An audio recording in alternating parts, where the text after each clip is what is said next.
alors wax nañu ni le premier ministre Ousmane Sonko engraisse son directeur de cabinet Momo qui passe au rang de ministre. 22 de ses conseillers itam accédé nañu aux avantages jusque-là réservés au directeur de cabinet.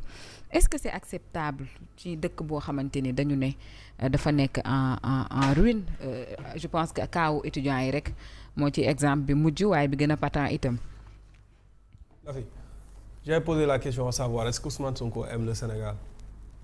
Est-ce que ce gouvernement-là, ceux qui nous dirigent, aiment le Sénégal et les Sénégalais?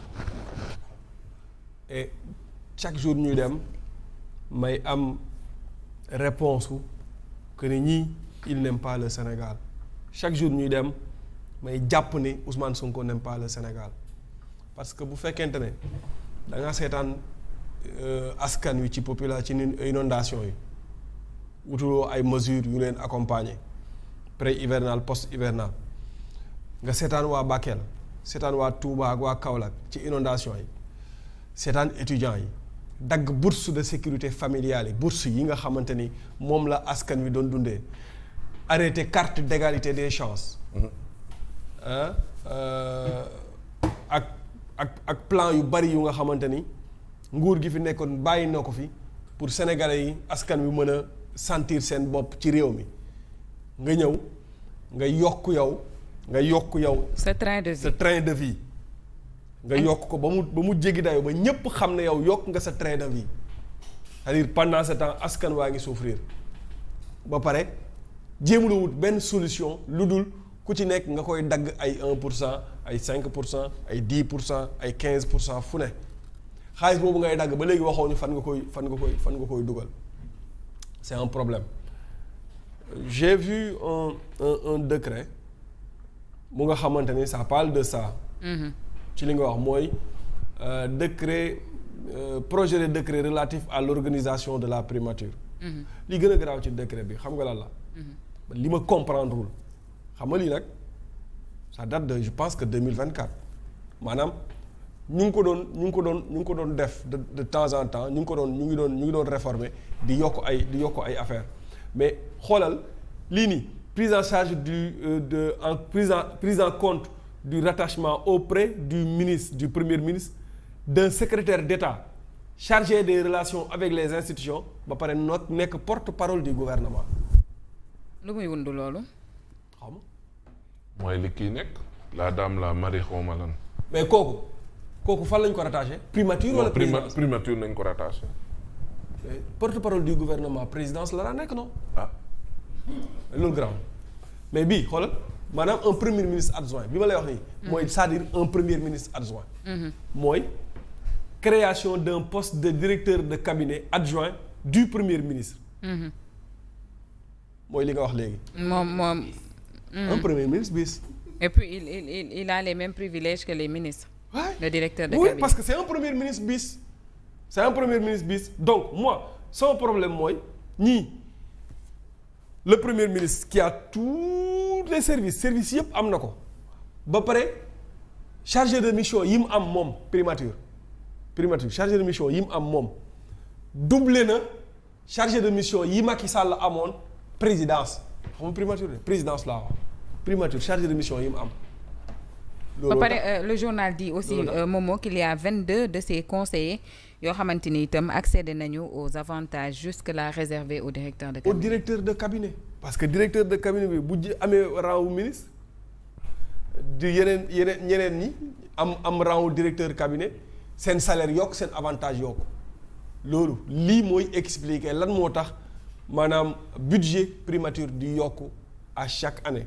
parce que je me posais la question à savoir lan moo tax budget primature bi di yokk lan moo tax budget présidence di yokk lii mooy expliquer loolu noonu ci réew mu nga xamante ni dañoo nekk 4e sous-sol ci réew moo xamante ni dafa nekk un état en ruine ci réew moo xamante ni Mamadou Fofana da nga wax léegi ne amuñu xaalis bu ñu fayee bourse mais xaalis bi ñuy fayee ñii am nañ ko maanaam amuñu xaalis bu ñu subventionné engrais bi wala gerte gi wala leneen ak leneen amuñu xaalis boo nga xamante ni moom la ñuy jox waa Bakel wala waa Touba.